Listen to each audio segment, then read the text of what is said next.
My heart tells me these babies are gone. These were the first words that escaped Belinda Gray's lips when she sat down for what should have been a routine interview about her missing grandchildren. Not "I hope they're safe," not "we'll find them," but a devastating certainty that 6-year-old Lily and 4-year-old Jack Sullivan were already beyond help. Most grandmothers would cling to hope, would refuse to accept the unthinkable. But Belinda? She seemed to already know something the rest of us didn't. And if you stick around for this story, you'll understand why her words sent chills down everyone's spine.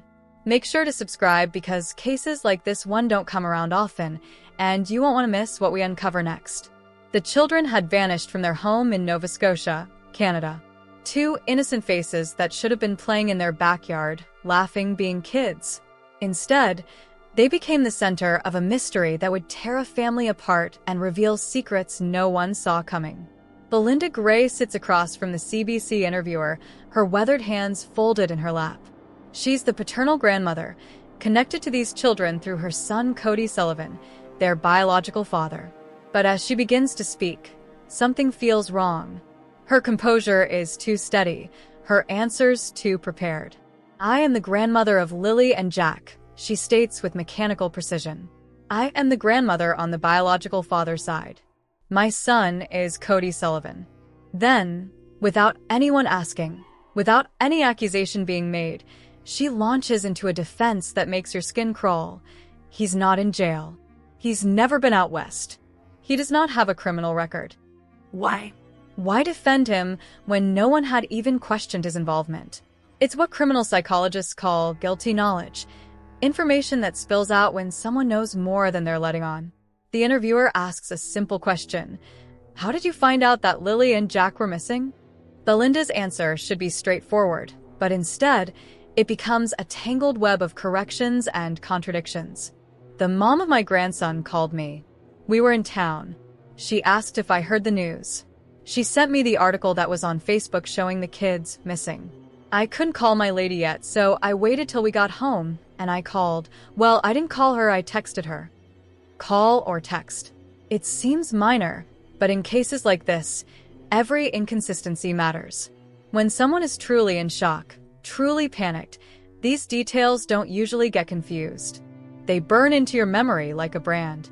"She told me that yes, the kids were missing, that they've been missing since this morning," Belinda continues. "I was in a state of panic, shock, but in the back of my mind I kept saying, well, they'll find them. I mean, I'm assuming they'd find them." Panic and optimism don't usually coexist. Real panic consumes you, drowns out rational thought. But Belinda describes switching between these emotions like changing channels on a television. It's a red flag that makes you wonder, was she really in shock, or was she buying time to get her story straight? But here's where it gets truly unsettling.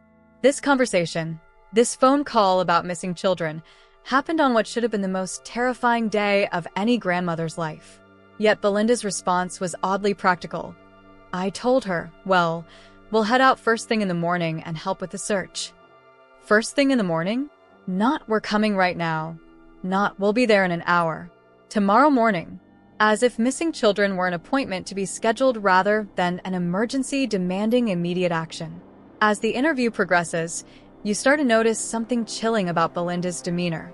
She's answering questions that haven't been asked, defending people who haven't been accused, and maintaining a calm that feels almost rehearsed. The truth is, most families touched by tragedy like this fall apart. They scream, they cry, they demand answers. They don't sit in interviews offering measured responses and unprompted alibis. But Belinda Gray? She seems to have all her answers ready. What happened next would only deepen the mystery. At 3 a.m., just hours after learning about the missing children, police cars would pull into Belinda's driveway, their red and blue lights cutting through the darkness like harbingers of truth. And what they wanted to know would change everything. It was around 3 a.m., between 3 and 3:30 in the morning. A couple of cop cars pull into the driveway. The lights wake me up. I'm a fairly light sleeper, so I see the cars pull in, so I knew what it was. Belinda Gray's words carry a weight that most people would never want to understand. That moment when you see police lights in your driveway at 3 a.m. and you just know. You know that your world is about to shatter into a million pieces. But here's what's disturbing. Belinda says she knew what it was before the officers even stepped out of their cars. How? How does someone know that police arriving in the middle of the night are there about missing children unless they've been expecting them? The officers didn't waste time with pleasantries. They stepped into her kitchen, just the kitchen, she emphasizes, and made their demands clear. They wanted me to wake Cody up, and they wanted to know when was the last time he had seen the kids, and that they were just making sure that the kids weren't here. Think about that for a moment. The police don't show up at 3 a.m. to ask casual questions. They come when they have serious concerns, when they need answers that can't wait until morning. And they wanted to know about Cody, her son, the children's father, and when he had last seen them. Then they left, Belinda stated simply, as if having police search your home for missing children is just another Tuesday night occurrence. But what happened next reveals the true character of this family. Saturday morning arrives, and Belinda mobilizes. She gathers her sister, meets up with her daughter, and they begin their search. This is where we see the grandmother we expect to see, the one who won't sit idle while her grandchildren are missing. I asked Malaya, Belinda recalls, referring to the children's mother. I said, Malaya, you know your kids. Nobody knows their kids like their mom. Where do your kids normally go to play out in the yard? What direction do they usually like to explore? It's a heartbreaking question, really. A grandmother trying to tap into a mother's instinct, hoping that somehow maternal intuition could guide them to the children. Malaya's response was simple. They always play up in the little woods right on the side. So they searched. Belinda, her sister, her daughter, a family united in desperation, combing through dense woods, calling out names that no longer had bodies to answer. We were gone for a couple hours. I'm yelling for Lilly and Jack. We always call Jack Jackie Boy. The pain in that statement is unmistakable.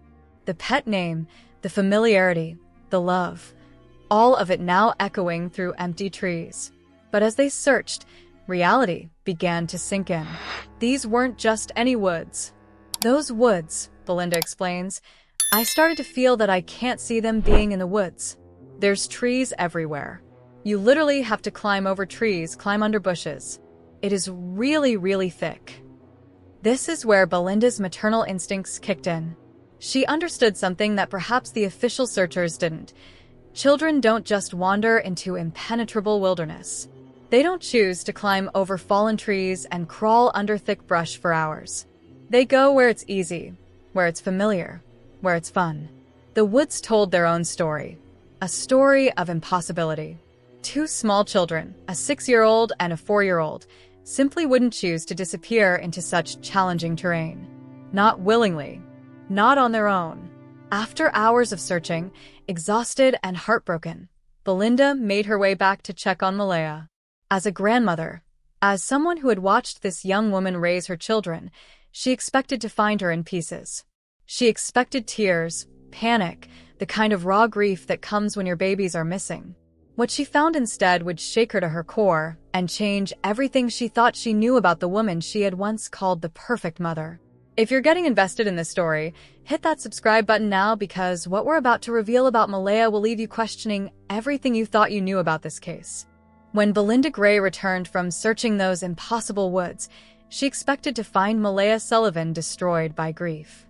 What she found instead was something far more unsettling, a mother who seemed to have already accepted that her children were gone.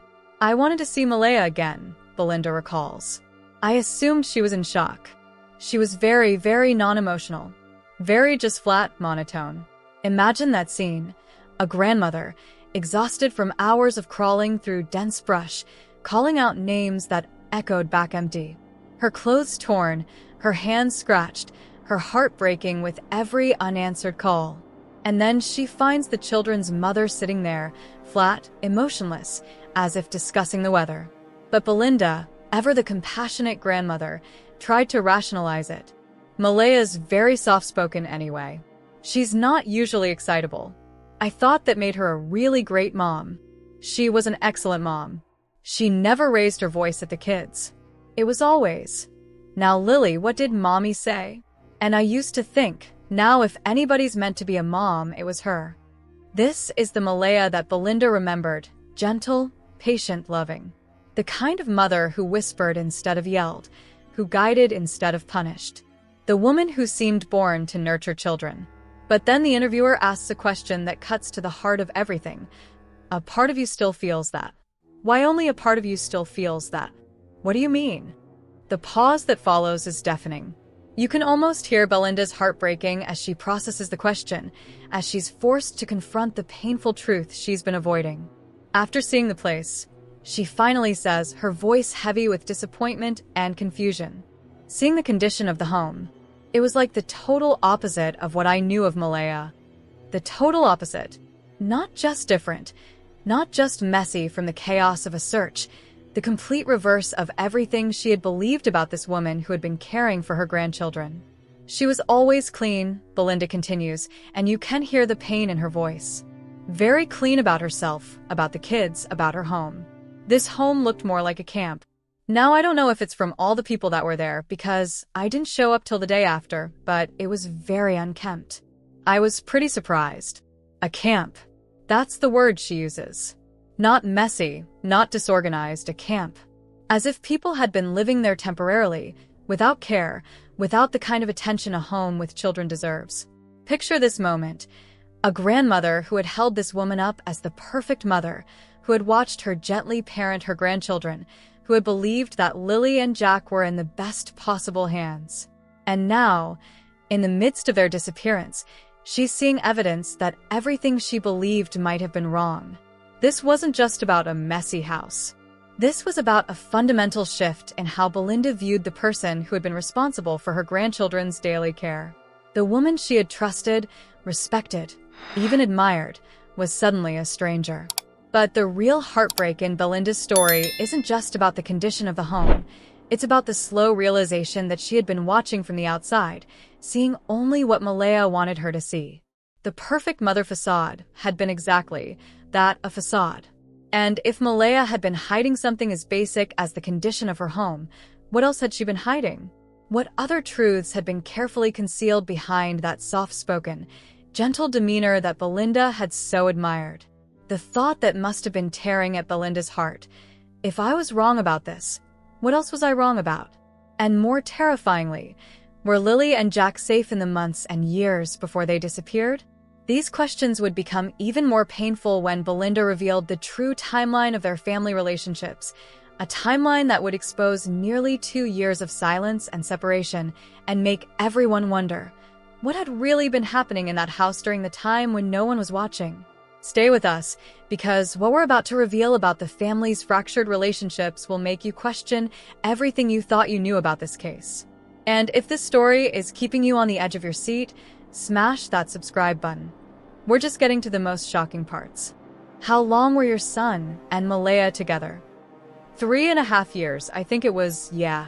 I thought they were the picture-perfect family. Picture perfect. Those words hang in the air like a ghost of what once was, or perhaps what never truly existed at all. Belinda Gray had believed she was watching a love story unfold. Her son Cody, Malaya, and their beautiful children living the kind of life that makes grandmothers proud. But perfection, as we all know, is often just an illusion. Then Malaya started to tell me that they were having problems, and she wasn't happy, Belinda continues. She told me that she wasn't happy, and she thinks she's gonna leave. This is where most family stories take a dramatic turn: tears, arguments, taking sides, fighting for custody. But Belinda's response reveals something profound about her character. I told her that we supported whatever she decides. That one good parent is way better than 2 broken ones. It's a mature response, a wise response. The kind of thing you say when you genuinely care more about children's well-being than about keeping your family together at any cost. Belinda was willing to let Malaya go if it meant Lilly and Jack would be happier. But what happened next would test that wisdom in ways she never imagined. How did that change your relationship with Lilly and Jack? The interviewer asks. I thought it was going to change, but it didn't. Yeah, it didn't change. Malaya, she was a sweetheart. Anytime we wanted to see the kids, she'd come by for a visit. She'd bring them by all the time. It was actually really, really good. This paints a picture of an almost ideal separation. No bitterness, no custody battles, No children caught in the middle. Malaya, despite ending her relationship with Cody, continued to bring Lilly and Jack around to see their father's family.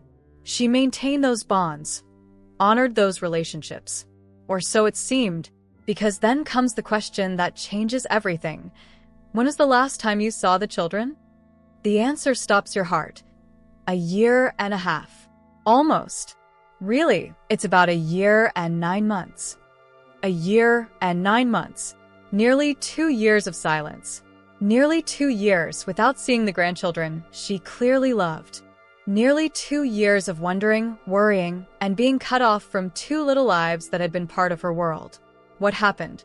What changed between she'd bring them by all the time and almost 2 years of complete separation? Belinda doesn't explain, but the timeline speaks for itself. Something went wrong, something shifted, and suddenly those regular visits stopped. Think about what that means for a grandmother. One day you're seeing your grandchildren regularly, hearing their laughter, watching them grow. The next day, that door closes, and you're left with nothing but memories and worry. But the silence was about to be broken in the most devastating way possible. 3 weeks after Lilly and Jack vanished, the police came calling again. Not at 3 a.m. this time, but with official interviews, formal questions, and the kind of scrutiny that makes innocent people feel guilty. They questioned Cody for 1.5 hours in the vehicle, and then they questioned me for 2 hours in the vehicle, Belinda recalls. 2 hours. That's not a casual conversation. That's an interrogation, the kind where every word is analyzed, every pause is noted, every inconsistency is explored. How did that feel to you? I didn't mind. I mean, to me, I expected it. I'm the grandmother, so it wasn't a surprise to me. I'm assuming the sooner they do all that, I wish they would have done it sooner, that the sooner they can move on, so I didn't have a problem. But while Belinda maintained her composure, her son Cody didn't handle it as well. My son was a little upset about it. He said they made him feel like he did something wrong. And he said he hadn't seen the kids in 3 years, so he was upset about it. He said that they really came at him hard. 3 years. Cody hadn't seen his own children in 3 years. Not the 1 year and 9 months that Belinda mentioned, but 3 full years. A father completely disconnected from his children's lives and now being questioned about their disappearance. The police asked him impossible questions. They wanted to know what her favorite color was, and he said they were babies when I seen them last. He said she was just learning what she wanted to figure out to eat. I don't know what her color is. It's heartbreaking, really. A father who couldn't answer basic questions about his daughter because he'd been absent from her life for so long. Lilly was 6 when she disappeared, which means Cody hadn't seen her since she was 3. Still a toddler, still forming her personality, still discovering her favorite things. But then comes a curious update. A couple of days ago, they had contact, and they told him that they weren't looking his way anymore. That everything's fine. Everything's fine. For Cody, maybe. But for Lilly and Jack? For their grandmother, who believes in her heart that someone hurt those children? Nothing was fine. Nothing was solved. Nothing was answered. The investigation continued, but with the same frustrating refrain. It's always the same thing. They've got everybody on it. They're looking at all avenues. They can't divulge any information that could compromise their investigation. It's the exact same words. The same words, over and over, while 2 children remained missing and a grandmother's heart continued to break. But Belinda had reached her own conclusion, one that would chill anyone who heard it. And if you want to know what final, devastating truth this grandmother had accepted, make sure you're subscribed because what she says next will haunt you long after the story ends. Why are you so sure they're not in the woods? It's a simple question, but Belinda Gray's answer carries the weight of a grandmother's intuition, honed by years of watching children, understanding children, and knowing what children do and don't do. I have children. I have grandchildren. And I see what kids are like through the woods. There's no reason for any child to wander deep into the woods. There's just not. This isn't speculation. This isn't hope or denial. This is the hard-earned wisdom of someone who has spent decades watching children play, explore, and make choices. Children don't willingly disappear into impossible terrain. They don't choose to make their lives difficult. They follow the path of least resistance, the path of fun, the path of familiarity. But then Belinda says something that stops the entire interview cold. "I think somebody hurt these kids. I think somebody hurt them." The words hang in the air like a death sentence. Not "I fear" or "I worry" or "I hope not," but "I think." Present tense. Certain. Final. The interviewer notices immediately. "You don't sound very hopeful." And Belinda's response cuts straight to the heart of every parent's worst nightmare. "No. Our last day searching on Monday and seeing the woods and seeing the searchers and everybody everywhere, there's no way those kids are in the woods." This is a grandmother who has moved beyond hope into acceptance of a horrific truth. She has seen the search efforts, understood the impossibility of the terrain, and reached the conclusion that no one wants to reach. These children didn't wander off. They didn't get lost. Something happened to them. Someone took them. Someone hurt them. And then she says something that will break your heart. There is nothing more pure and innocent than a 6- and a 4-year-old, and they deserve so much better than what they got. Past tense. What they got. Not what they're going through, or what might happen. What they got. As if their story has already ended, as if their fate has already been sealed. This is the voice of a grandmother who has looked into the abyss and seen truth staring back at her. The truth that Lily Sullivan, 6 years old, and Jack Sullivan, 4 years old, are not coming home. The truth that their laughter will never again echo through her house. The truth that their pet names, Jackie Boy, will never again be called out in joy, only in grief. But what makes this case so haunting isn't just the tragedy of 2 missing children. It's the web of relationships, secrets, and silences that surrounded them. A father who hadn't seen his children in 3 years. A mother whose perfect facade hid a reality that shocked even her biggest supporter. A family torn apart by nearly 2 years of silence before the children even disappeared. And at the center of it all, a grandmother whose first instinct was to say the children were gone before anyone even asked her opinion. The investigation continues, somewhere out there in Nova Scotia. Officials still give their standard responses about looking at all avenues and not being able to divulge information. But for Belinda Gray, the searching has stopped. The hope has ended. The acceptance has begun. She knows what happened to Lily and Jack Sullivan, even if she can't prove it. She knows because she's a grandmother, because she understands children, and because sometimes the heart knows truths that the mind doesn't want to accept. 2 children, pure and innocent, deserved better than what they got. A family deserved better than secrets and silence and years of separation. A grandmother deserved better than to sit in an interview chair, calmly explaining why she believes her grandchildren are dead. But this is the world we live in, where children disappear and families break apart and grandmothers have to find ways to accept the unacceptable. The woods of Nova Scotia still stand dense and impenetrable, still holding whatever secrets they may contain. The investigation files still sit open on someone's desk, waiting for the lead that might never come. And somewhere, in the hearts of those who loved them, Lily and Jack Sullivan remain 6 and 4 years old forever. Pure, innocent, and deserving of so much more. Thank you for following Lily and Jack's story to the end. If this case moved you, hit like and subscribe. We have more stories that deserve to be heard, more mysteries that need attention, more families that need their voices amplified.